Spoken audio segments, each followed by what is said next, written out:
धैर्य। वर्तमान स्वामी के शासन में हमसे विराजते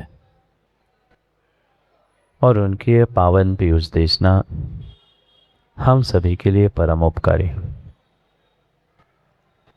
अनादिकाल से हमारी आत्मा में जो जन्म, जरा और मृत्यु रूपी रोग लगे, उन रोगों का उपशमन करने वाले कोई परम औषधि है तो वह एकमात्र यह जनवाणी। भव्यात्माओं, समय हो गया, समय हो गया अब नया चोला बदलने का। अनंत काल निगोद में उन दुखों को प्राप्त करते करते जीव ने निगोद का चोला बदला और एकेंद्रीय स्थावर पर्याय प्राप्त कर लिया। वहां का भी समय पूर्ण हुआ और वहां का पुण्य समय पूर्ण होते ही, पुण्य का उदय होते ही जीव ने निर्णय कर लिया कि अब हमें इस सुलभ पर्याय में नहीं अपितु दुर्लभ पर्यायों को प्राप्त करना। क्योंकि दौड़ चल रही थी प्रत्येक व्यक्ति के, प्रत्येक जीव के, माँ किसके लिए? सुख के लिए, शांति के लिए। मैंने भी निर्णय किया कि बस अब समय हो गया, अनंत काल बीत गया इस संसार में भटकते भटकते भटकते। निगोद की यात्रा देख ली, निगोद को देख लिया, स्थावर पर्याय भी देख ली। अब क्यों ना थोड़ा सा और बढ़ने का प्रयास करें, क्यों ना मैं अपनी मेरी जीवन यात्रा को आगे बढ़ाने का प्रयास करूं। और जैसे ही पुरुषार्थ पूर्वक वह पुण्यवर्धन करने का प्रारंभ किया,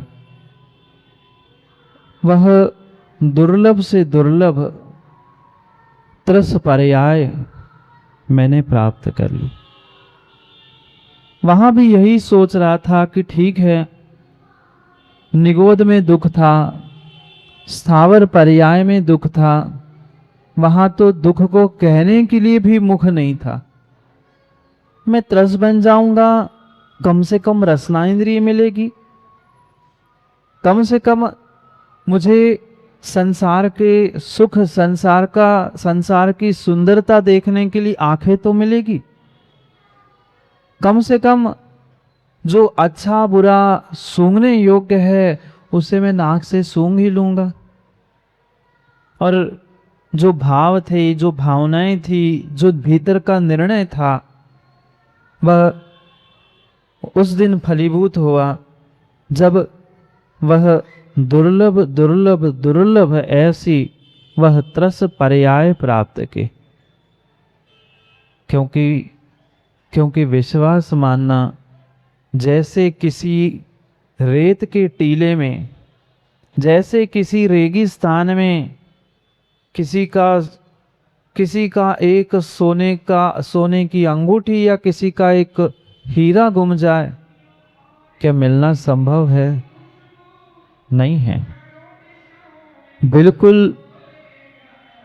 बिल्कुल उस रेत के टीले में, बहुत बड़े रेगिस्तान में छोटा सा रत्न का टुकड़ा मिलना दुर्लभ है, ऐसे ही संसार में माँ ये त्रस पर्याय मिलना दुर्लभ है। अभी तक एकेंद्रीय पर्याय व स्थावर पर्याय थे, कहीं से किसी भी प्रकार से एक स्थान से दूसरे स्थान में त्रसित होना संभव नहीं था। पर वह पुण्य उदय से तीव्र पता नहीं कितने वर्षों के, कितने भवों के तीव्र उदय के उपरांत वह समय आया था कि दुर्लभ से दुर्लभ, महादुर्लभ ऐसी ये त्रस पर्याय प्राप्त होने वाली थी। पढ़ा भी होगा ना माँ छड़ाला में, पढ़ा होगा ना छड़ाला में पंडित जी, छठवें काव्य में छठवें पद्य में, दुर्लभ लही जो, पढ़ लो एक साथ जिनको याद है। दुर्लभ लही जो चिंतामणि, त्यों पर्याय लही तसतनी, लट पीपिल आदि आदि शरीर, धर धर मर्यो सही बहुपीर। क्या क्या पीर और क्या पीड़ा जीव ने सहन की। आज पुण्य के उदय में चक्रे जीव भूल जाता है कि कितने दुख कितने कष्ट भोगते भोगते ये मनुष्य पर्याय जैन कुल में ली है। वह भी दिन देखे जब उस नाली में बिलबिल आते, कभी कीड़े देखे मां आप लोगों ने? वे नाली में बिलबिल आते कीड़े जैसे बिलबिला रहे थे, तड़प रहे थे, पुकार रहे थे, बचने का प्रयास कर रहे थे पर बच नहीं पा रहे थे। उस अवस्था में उन स्थानों में कभी अपने आप को भी तो देखा करो। आज उनको बिलबिलाते देख रहे हैं, उनको तड़पते हुए देख रहे हैं, क्या आप और हम नहीं थे वहां पे? नाली में उस कीड़ों को देखकर, उस चींटी, इल्ली आदि उन क्षुद्र जीवों को देखकर ऐसे लगता है कि कैसे जी रहे होंगे। धोखे से किसी का पैर भी पड़ गया, प्राण चले गए। उस पर्याय में भी 1 2 बार 4 6 10 बार नहीं, कई बार हम जन्म मरण कर चुके। धर धर मर्यो सही बहुपीर। ऐसी पीड़ा ऐसा कष्ट सहन किया है कि जिसको मुख से जिह्वा से कहना ही संभव नहीं है। सोचो ना, इतना सा वह जीव, इतनी सी वह इल्ली, जैसे ही उस इल्ली चींटी आदि जीवों पर पैर रख गया, पैर नहीं रख गया। उस मच्छर को तो देखा होगा, थोड़ा सा हाथ लग गया मच्छर, वहीं पर ढेर हो जाता है, समाप्त हो जाता है।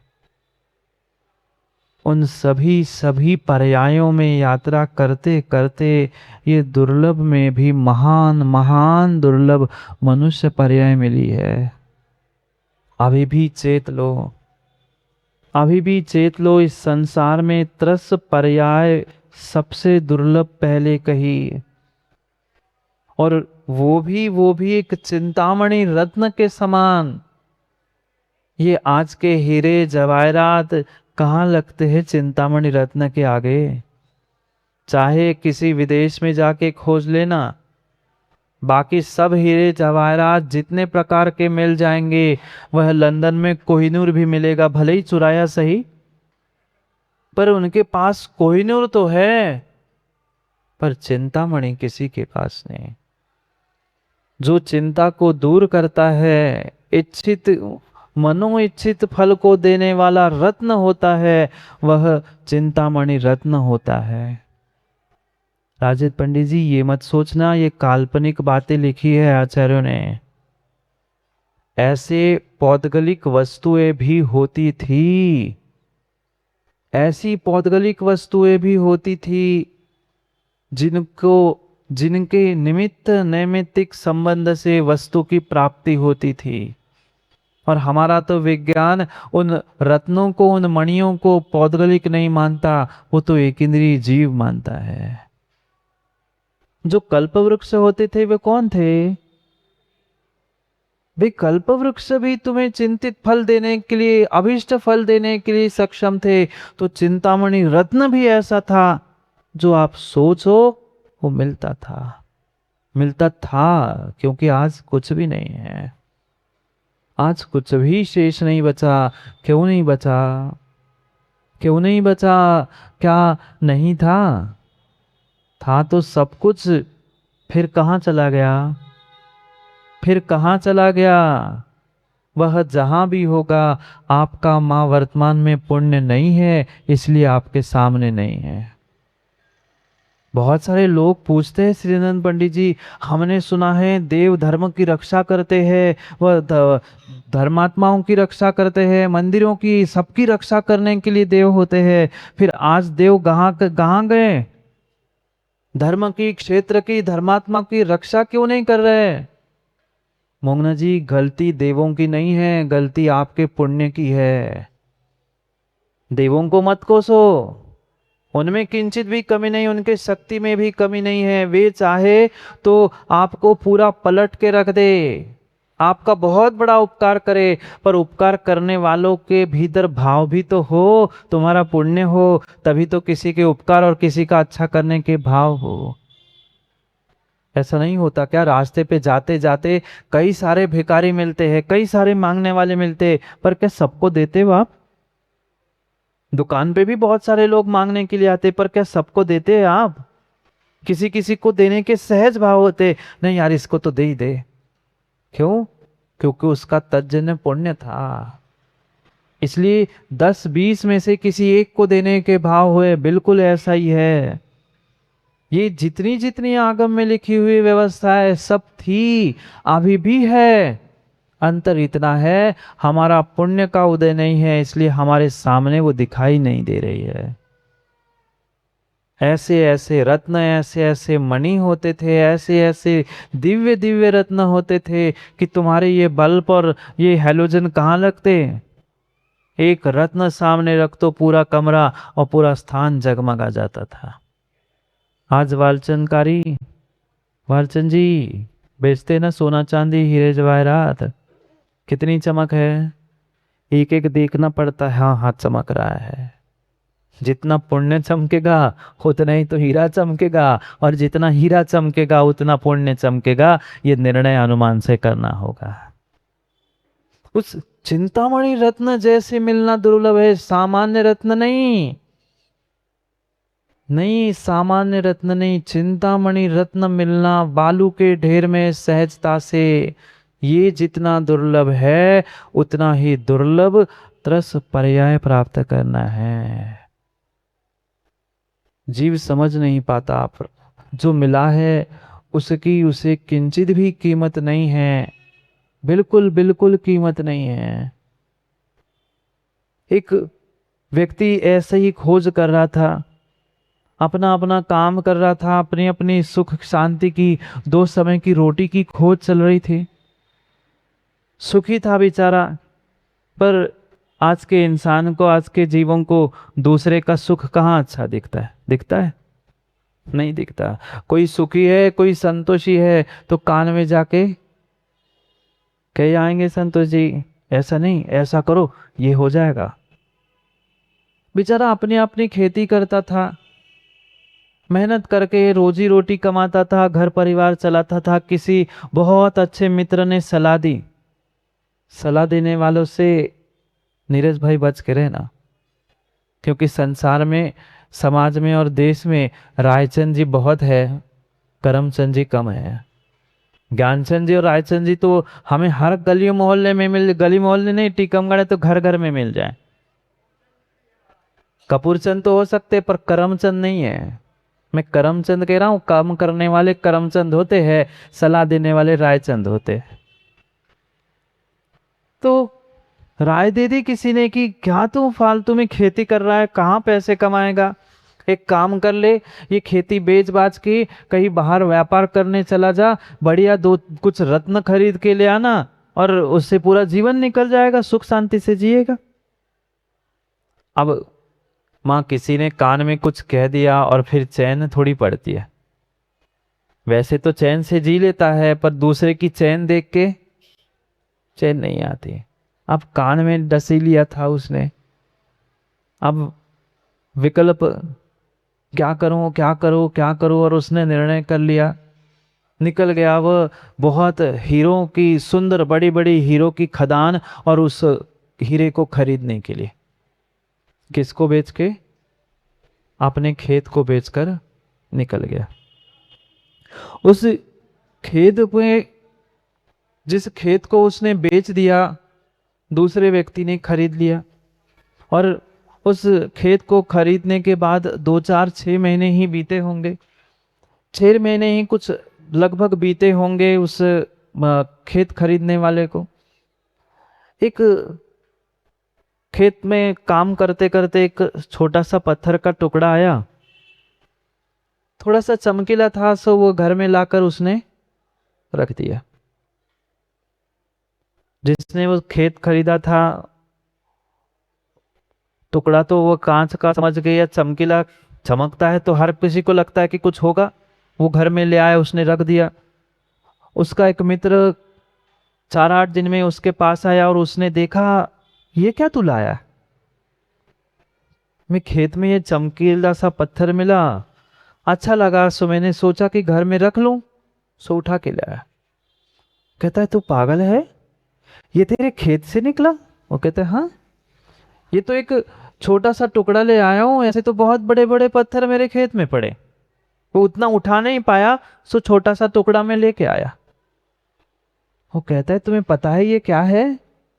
ये तो मुझे क्या पता, वो तो मिला सो मैं उठा के ले आए। कुछ दिन पहले एक पागल व्यक्ति ने खेत बेचा, हीरे कमाने और बहुत बड़ा धनवान बनने के लिए वो विदेश गया है जहाज लेके, और मैंने तो सुना शायद आते आते उसका जहाज पलट गया और वो समय चला भी गया। वो कहता है तुम्हें पता है ये कोई चमकीला पत्थर नहीं है, ये हीरा है। कहता है हाँ ये हीरा है, असली हीरा है, अभी तो इसको पॉलिश नहीं हुआ है, फिर भी वो इतना चमक रहा है। वो कहता है अरे इससे तो कई बड़े मेरे खेत में पड़े। कहता है चलो दिखाओ। उस जौहरी को, जिसको उस हीरे की परख थी, रत्न पार की था, उसको वो वहां अपने खेत में ले जाता है। वो तो हाथ पीटता है, इतने बड़े बड़े पत्थर, इतने बड़े बड़े पत्थर वो चमकीले थे जिससे हीरा निकल सकता था। बेचने वाले ने क्या किया? बेचने वाले ने क्या किया? लोगों की बातों में आया, दूसरों की राय सुनी और स्वयं के खेत में इतने बड़े बड़े हीरे थे वो छोड़कर समुद्र पार करके हीरे कमाने गया। ऐसा ही होता है, ऐसा ही होता है। स्वयं के पास ही हीरे जवाहरात सब धन दौलत है, पर स्वयं की पहचान है किसको? हम भी तो लोगों की बातों में आ जाते हैं, लोगों की राय मानकर उनके हिसाब से जीना सीख लेते हैं। इसलिए स्वयं की खुशी, स्वयं का खेत और स्वयं के हीरे भी बेचकर दूसरों के हीरे खरीदने चले जाते हैं।